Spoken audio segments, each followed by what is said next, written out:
What's up, guys? So today I'm going to talk to you about how therapists can overcharge their patients.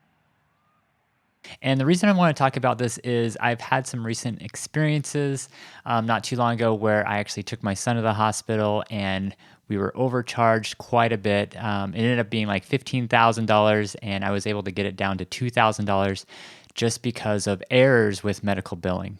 And also, just working as a therapist, like it's really annoying to overcharge patients. And I've been in a lot of circumstances. I work for a lot of hospitals and other facilities where I felt pressure to overcharge and overbill.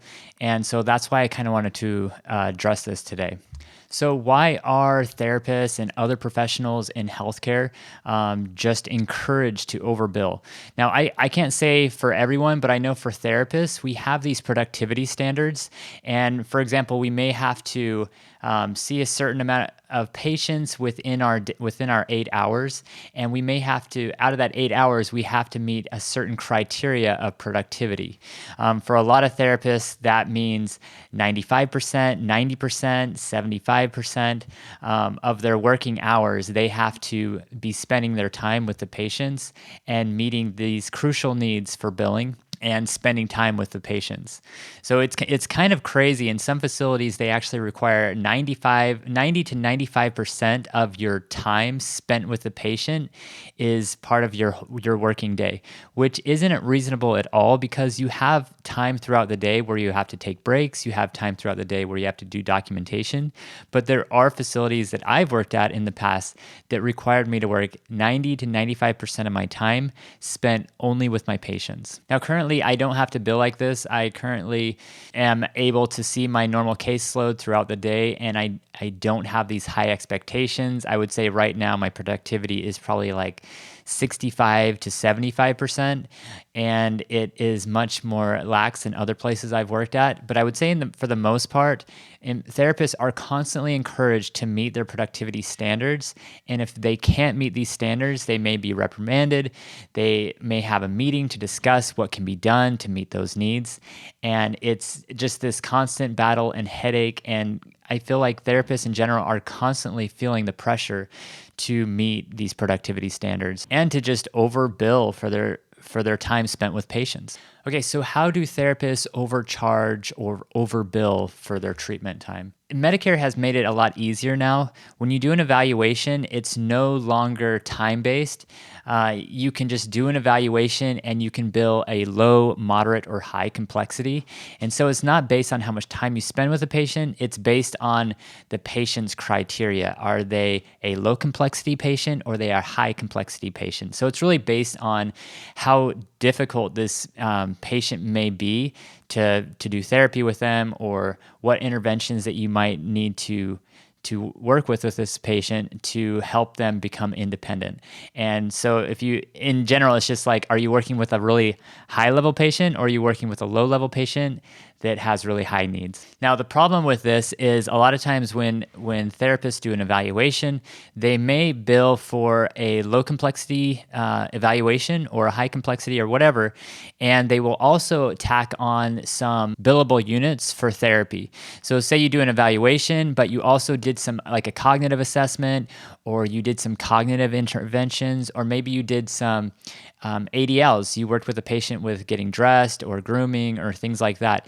You could bill an evaluation, but you could also bill a time-based unit, which would be like 15 minutes or 30 minutes doing ADLs. And that's just a simple way to bill more in your treatment sessions. And that's something that I actually do. I will usually do an evaluation and I will do a billable unit because it increases my productivity. And that's time that I actually spent with the patient, right? So I did my evaluation, but I also spent time working on ADLs or maybe cognitive activities. And so that's like a valid, legit way to bill a patient. But in some people's eyes, that may be seen as overbilling them. But there aren't any standards from Medicare or otherwise that say that you can't do that. So in general, I would say that's kind of the right way to overbill for a patient and still meet your productivity standards. But the wrong way to do it is when you don't spend the time with the patient, but you end up billing them for that time. Now, I've seen therapists do this in a lot of different ways. Some therapists will actually take their computer in the patient's room, and while they're documenting, they'll count that as their time spent with the patient. Other therapists may include their documentation time just outside of the patient's room, and they'll document and they'll count that as their time. But Medicare says that you can't do that. You're supposed to only count the time that is spent with the patient, working with an actual activity or intervention. Now, this may include setup time. So if you have to get like a Hoyer lift or mechanical lift to lift the patient and get them out of bed, or get some sort of equipment, like if you're using adaptive equipment, like you can count that time as you go and get that equipment ready for the patient. That's totally billable, but you can't count your time just doing documentation. And I think a lot of therapists fall into this trap. And because we are like pressured all the time to just, get as many units as we possibly can throughout the day. And if we don't meet those productivity standards, we don't look like we're doing our job. We don't look like we're as good of therapists. And a lot of therapists end up just not taking their breaks, their breaks throughout the day, because they are required to meet those productivity standards. And it can be very challenging to meet those standards sometimes. People don't really talk about this. People don't talk about the ethics of this and the problems with the workplace putting all this pressure on therapists to meet productivity standards when those standards they're not really standards that therapists can meet. So why do therapists overbill? It's usually they feel a lot of pressure. They don't have enough time throughout their day.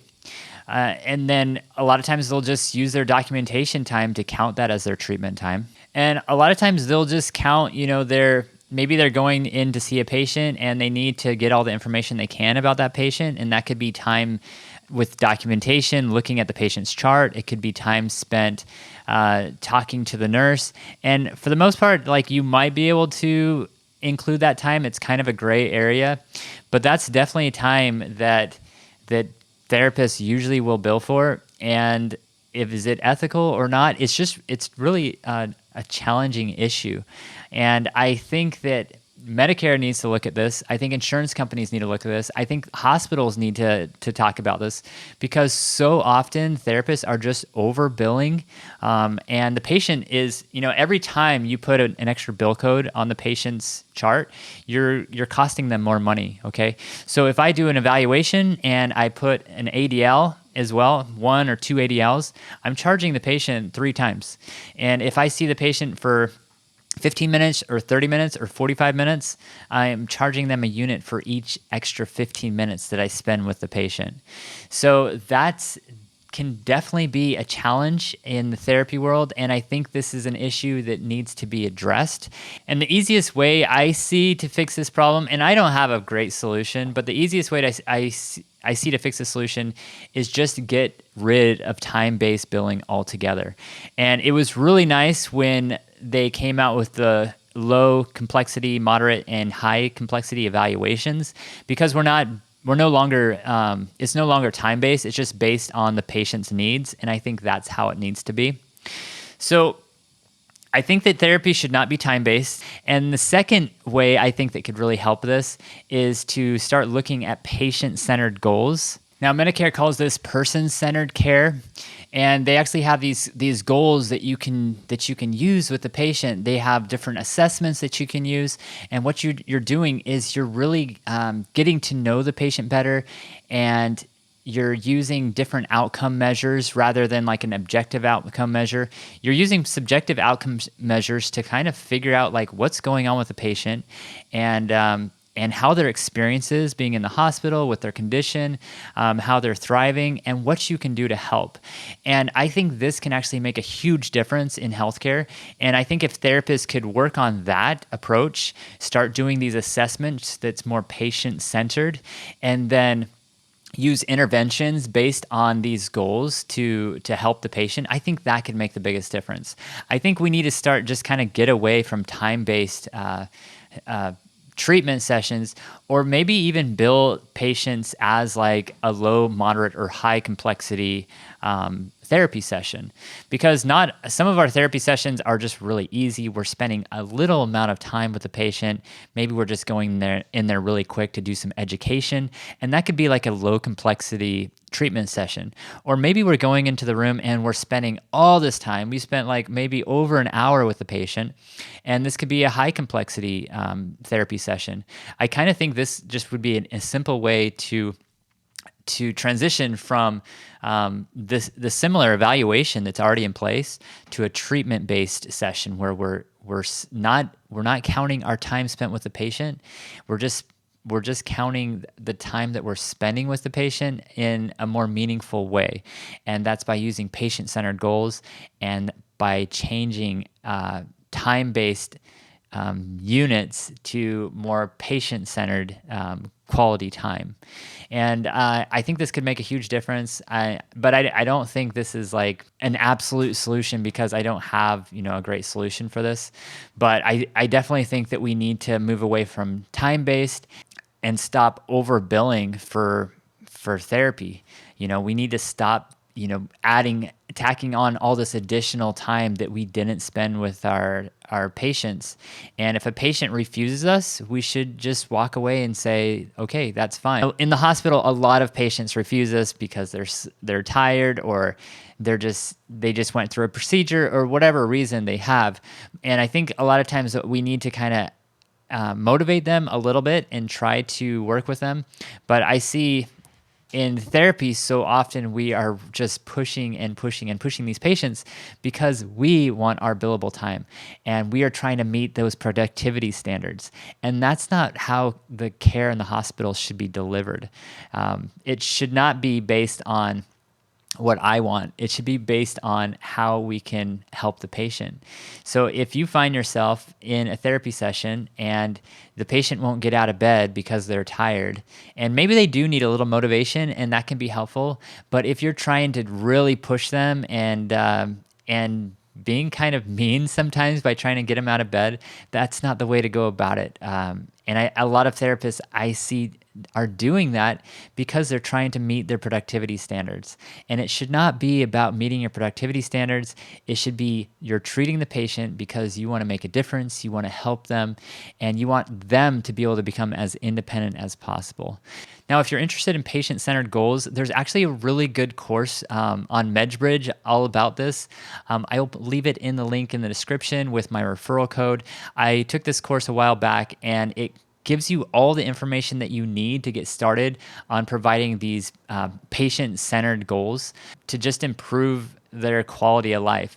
And it actually has shown, like the research has shown, when you do patient-centered goals, that these patients are more willing to participate in therapy and interventions because you're spending like this quality time with them, and you're helping them work through the problems that they're going through. And I also want to know what you think about this. So if you can, leave your comments below.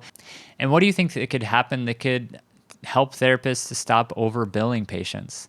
All right, I hope you like this video. Please like, subscribe, and I'll see you in the next one. And I hope you have a great day. Thanks.